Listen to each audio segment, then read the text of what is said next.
जय हिंद सभी लोगों को। अच्छे होंगे आप सब लोग। आप लोग का एक लंबा इंतजार रहा था रेलवे एनटीपीसी के लिए। तो फाइनली रेलवे एनटीपीसी, जैसा कि बहुत पहले से चर्चा चल रही थी कि वैकेंसी देगा देगा देगा, हम लोगों ने भी आपको कई बार बताया था कि वैकेंसी देने वाला है। फाइनली वैकेंसी दे दिया गया। रेलवे एनटीपीसी ने फाइनल वैकेंसी दे दिया और इसमें ग्रेजुएट और अंडर ग्रेजुएट दोनों के लिए पोस्ट है। हालांकि ग्रेजुएट के लिए ज़्यादा है, अंडर ग्रेजुएट के लिए थोड़ी पोस्ट कम है। और कोविड का जो 3 साल का रिलैक्सेशन था, जो कई बार डिमांड रहता था, वो एज रिलैक्सेशन भी 3 साल वाला कोविड का दिया गया है।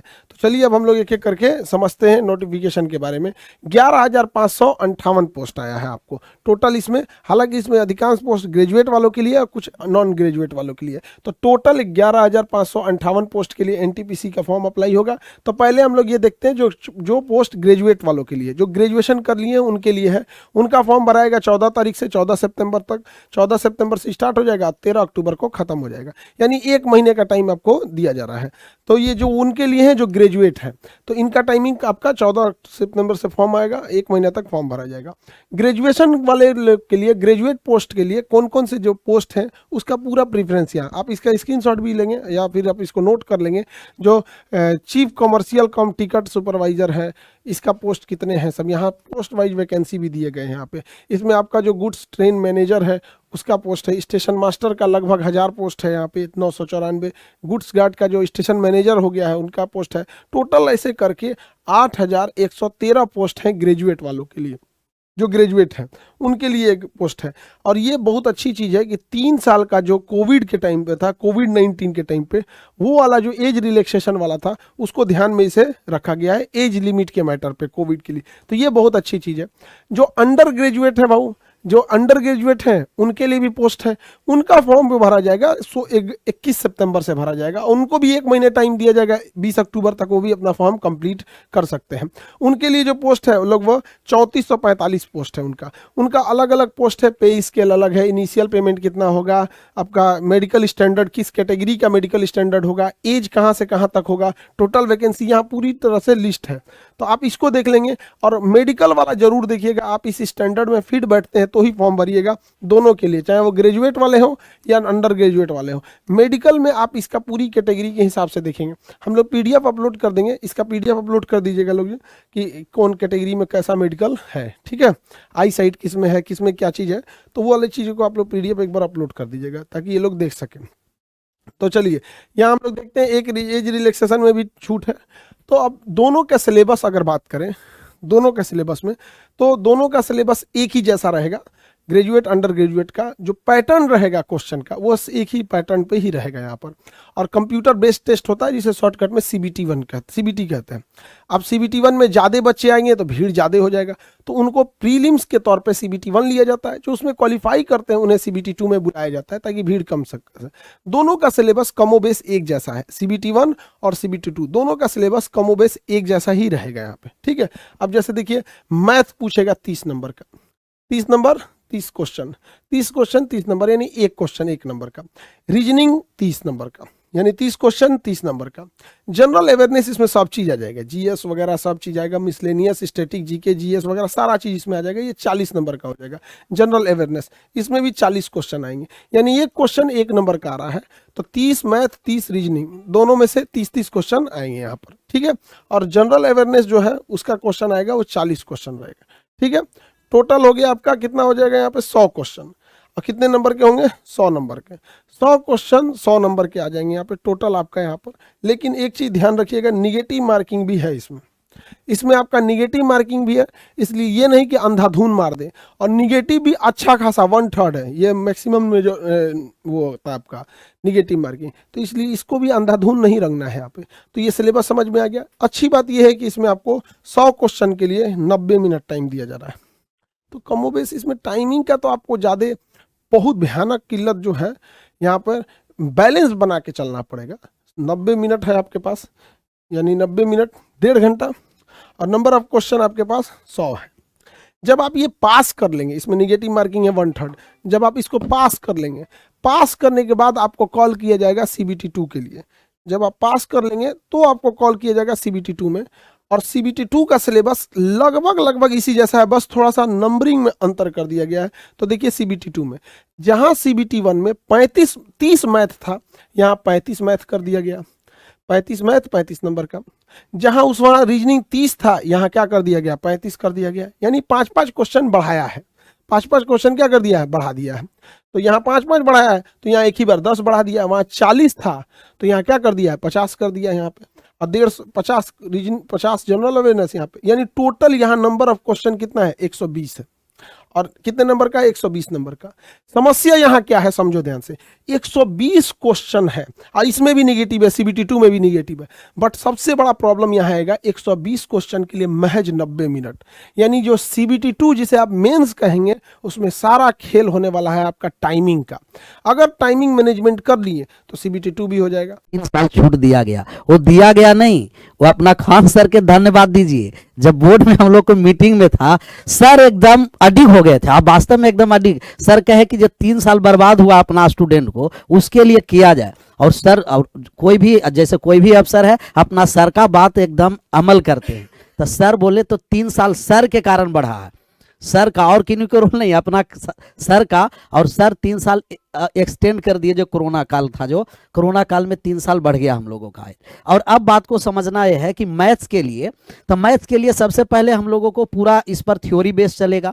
थ्योरी के बाद आप लोगों को क्वेश्चन में हम क्वेश्चन को प्रैक्टिस कराएंगे, क्वेश्चन प्रैक्टिस कराएंगे आप लोगों को क्लासरूम में। और क्वेश्चन प्रैक्टिस कराने के बाद सबसे अच्छा इसमें हम लोग ये करेंगे कि जितना हम लोगों को पिछले 3 साल 4 साल में एएलपी हो, टेक हो, या तो एनटीपीसी हो, या ग्रुप डी हो, उस सेम चैप्टर को हम लोग प्रीवियस क्वेश्चन को भी डिस्कशन करेंगे, ओवन बाय ओवन डिस्कशन करेंगे। इसमें मैथ और रीजनिंग का थोड़ा सा अहम रोल है। और ये आपको मैथ और रीजनिंग, सर जैसे कहें कि सीबीटी 2 में वास्तव में एकदम सर कम समय एकदम पूरा कम है सर, क्योंकि यहाँ 10 गो नंबर बढ़ गया, 10 क्वेश्चन बढ़ गया आपका रीजनिंग और मैथ का, और 10 क्वेश्चन बढ़ा, और नंबर टाइमिंग वही है, 90 मिनट है।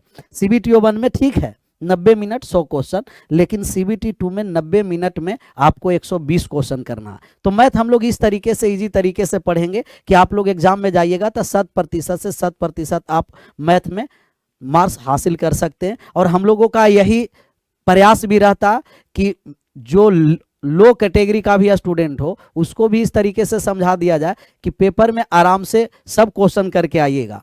और ये आशा नहीं, पूरा विश्वास है कि इस बार सर जी जितना रेलवे में स्टूडेंट रहेगा, हमें लगता है कि केजीएस के एकदम किसी न किसी प्लेटफॉर्म से वो जुड़ा रहेगा सर। या तो पेड कोर्स है, सर का मुहिम के साथ हम लोग है जो यूट्यूब पर भी फ्री क्लास देते हैं, और बुक भी अपना प्रत्येक आपका एग्जाम बेस्ड निकलता रहता। तो केजीएस से आप सभी लोग जुड़े। और आशा नहीं, पूरा विश्वास के साथ फिर दोबारा कहना चाहते हैं कि रेलवे में जो सिलेक्शन होगा अपना केजीएस का ही स्टूडेंट रहेगा, मैक्सिमम 99.9%। बाकी विशेष फिर हम लोग अपने क्लास में चर्चा करेंगे मैथ्स के बारे में।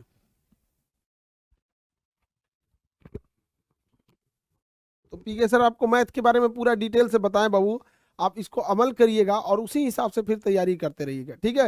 रिकॉर्डेड मिलेगा नहीं, रिकॉर्डेड जो क्लास करंट खत्म हो जाता है लाइव, और ऑटोमेटिक आपका रिकॉर्डेड में चला जाता है यहाँ पे। अब जैसा आप समझ रहे हैं कि मैथ का रोल है बहुत बड़ा, मैथ एग्जैक्ट नंबर देता है, उसी तरह रीजनिंग का। तो रीजनिंग में ना आप लोग को ऐसा नहीं है कि आपका सवाल बन जाता है तो आप बहुत खुश हुई है। एक्चुअल रीजनिंग जो होता है वो टाइम बर्बाद करने के लिए देता है, और अगर आपका टाइम बर्बाद ही हो गया तो अब रीजनिंग बना के ही क्या करेंगे। तो रीजनिंग के लिए हम लोग, अब सर आपको देखिए, अब रीजनिंग के लिए हम लोग मनीष सर के पास चलते हैं। सर आपका स्वागत है। और बच्चों के लिए कैसे कैसे रीजनिंग का बेड़ा पार लगाएंगे लोग, इसको अब सर आपको बताएंगे। Thank you sir. जय हिंद, जय हिंद, जय हिंद। चलिए अब तैयार हो जाइए नौकरी लेने के लिए। और नौकरी लेने के लिए सबसे पहले एक बता दें कि ये तो चलो सारा डिटेल सर लोग बता दिए हैं, है ना। तो जॉब के लिए सबसे पहले अपने अंदर एक डर बसा लो, क्योंकि डर को भी जिंदा रखना है किसी चीज को पाने के लिए। डर किस चीज का, अगर जॉब नहीं हुआ तो फ्यूचर में क्या होने वाला है। आप अभी आपको लग रहा होगा चलो चल रहा है, लेकिन अगर आपको जॉब ना रहे तो आगे किस तरह चलेगा वो आप अगर सोच लें और उस चीज का डर हो जाए तो नौकरी यूं ही हो जाता है, ठीक है। और खास करके जब रेलवे की बात करें तो रेलवे में नौकरी लेने पे आपको बहुत सारा सुविधा भी प्राप्त होता है कि नहीं। सारा तैयारी आप कर रहे हैं, मैथ्स कर रहे हैं, सारा कुछ कर रहे हैं। तो और जब यहाँ पे आप जुड़े हुए हैं खान जी सेंटर से, तो एक चीज ध्यान देना है कि अभी बहुत बहुत इंपॉर्टेंट चीज इसका है कि एक वाईटी क्लास यहाँ चल रहा है। क्या चल रहा है? वाईटी मतलब यूट्यूब वाला। यूट्यूब पे आपको फ्री में आपको टेस्ट करवाया जाता है, वो आपको देखना है। कॉन्सेप्ट आप क्लास से करेंगे और इससे आप अपना प्रीवियस सेट पूरा कर लेंगे। प्रीवियस सेट बनाएंगे तो ही आपको क्या होता है, सिलेक्शन तक पहुंचाएगा बाबू। रिवीजन का एक देखो सबसे बड़ा चीज क्या है, रिवीजन जितना करेंगे आपको रिजल्ट तक पहुंचाएगा। बात समझ में आ गया। अब रहा रीजनिंग की बात, तो रेलवे क्या करता है, देखिए रेलवे हमेशा, रेलवे में जब भी आप जाइएगा डिसीजन लेने का काम करता है, इसलिए इसमें आपको जो क्वेश्चन इस बार देने वाला है तो वो आपको ज्यादातर लॉजिकल से देगा। लॉजिकल मतलब कंक्लूजन देगा, एजम्पशन देगा, आर्गुमेंट देगा। बाद बाकी का जो कुछ चैप्टर है, जब 30 नंबर का आपको यहाँ पे दिया हुआ है तो बाद बाकी के चैप्टर में ये तो कोडिंग डिकोडिंग तो आप जानते हैं कि सब में रहता है, आपको मालूम है। इसके लिए कोई सोच रहा ही नहीं कि ये क्वेश्चन तो आपको सब में देना ही देना है, कोडिंग डिकोडिंग देगा। लेकिन मेन क्या है, लॉजिकल पे फोकस करिएगा। ये लैंग्वेज बेस्ड क्वेश्चन इस बार ज्यादा करेगा। और जैसा कि अब इससे पहले देखिए आरपीएफ वाले एग्जाम में भी क्या किया, अब क्वेश्चन को पैटर्न नहीं चेंज करेगा। CBT 1 CBT 2, CBT 1 का मतलब है कि एक बहुत बड़े भीड़ में से कुछ बच्चे को निकाल लेना, तो CBT 2 आसान होता है, 1 में क्वेश्चन इजी रहता है। अभी क्या कर रहा है, नया काम क्या करेगा, तो इसका ऑप्शन को चेंज कर दे रहा है, तो थोड़ा इस पे ध्यान देना जरूरी है, ठीक है। और रिजल्ट होना ही है, क्योंकि यहाँ पे जब भी कभी कोई टीम आता है, जैसे भी हम भी बात कर रहे हैं, तो सारा रिसर्च लेकर के आपको 1 घंटा पढ़ाने के लिए हम लोग को 8 घंटा वहाँ इस चैप्टर पे मेहनत करना पड़ता है। बाद बाकी के और सब समय सर और सब चैप्टर के लिए भी, तो आप यहाँ पे तैयार रहें, यहाँ टीम के साथ लगे रहें, रिजल्ट होना है। और रीजनिंग जैसे कि सर बताए थे अभी कि इसमें समय बचाना है, तो ज्यादा से ज्यादा कोशिश क्या करना है हम लोगों को कि इसमें बिना पेन चलाए क्वेश्चन को हम लोग को लगाना है।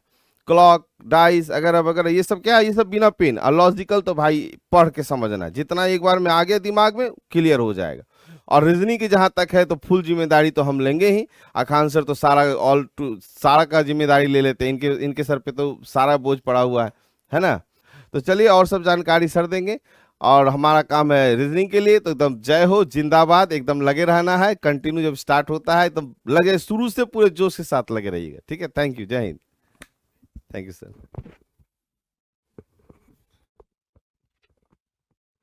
देखो जैसे सर बोल रहे हैं रीजनिंग की जिम्मेदारी पूरा ले रहे हैं, तो सर पूरी रीजनिंग की जिम्मेदारी लेंगे। पीके सर मैथ के लिए की पूरी टीम होगी जनरल अवेयरनेस के लिए यहाँ पर। और एक कुछ बच्चे कह रहे थे लोग कि सर इंग्लिश के लिए होगा, रेलवे में इंग्लिश नहीं रहता है बाबू। रेलवे में एक बार कभी का एक आध क्वेश्चन डाला हुआ था छत्तीसगढ़ साइड में, पहले जोन वाइज होता था तो बहुत पहले डाल दिया था भूले भटके, उसके लिए आपको टेंशन नहीं लेना है।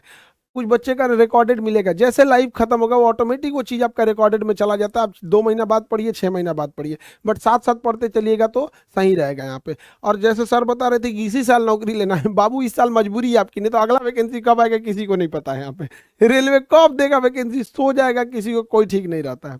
सर साउंड प्रॉब्लम है बाबू, तुम्हें साउंड का दिक्कत नहीं है, तुम्हें सुरीली आवाज़ सुनने की आदत है। फ़ोन पे वो जो सुरीली आवाज़ आती है ना, वो तुम्हें आदत है। मीठा मीठा खाना खाए कि नहीं खाए, हम लोग तो पूछते नहीं है, फटा बांस की तरह आवाज़ है यहाँ पे, तो तुम्हें साउंड प्रॉब्लम लगेगा ही लगेगा। साउंड प्रॉब्लम नहीं है, कान का प्रॉब्लम है तुम्हारे, कान का। समझ में आ गया कि नहीं आ गया। सर इसका एग्जाम कब होगा, एग्जाम ले लेगा बाबू आपका जल्दी, इसका मान के आप प्रिपेयर रहिएगा फरवरी तक के लिए। लेकिन आप देखिए फिर एट लास्ट क्या होता है ना कि फॉर्म जब ज़्यादा आ जाता है ना, तो इनके पास भी दिक्कत हो जाता है उतना सेंटर का अवेलेबल होना। लेकिन ये चीज़ें आपको पहले से प्रिपेयर रहना है। एग्जाम तभी निकलेगा जब आप पहले से प्रिपेयर हैं, अदरवाइज में नहीं निकलेगा, ठीक है। बाकी सारी चीज़ें एक एक करके आपको समझा दी जाएगी आज, और सारे टीम मेंबर से आपको मिला देते हैं और वो सारे लोग आपको एक एक करके चीज़ों को समझा देंगे।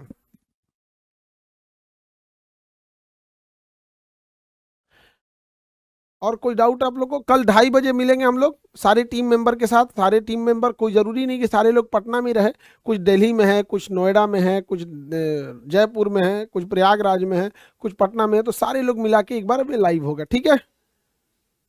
तो कल हम लोग मिलते हैं 2:30 बजे। जय हिंद।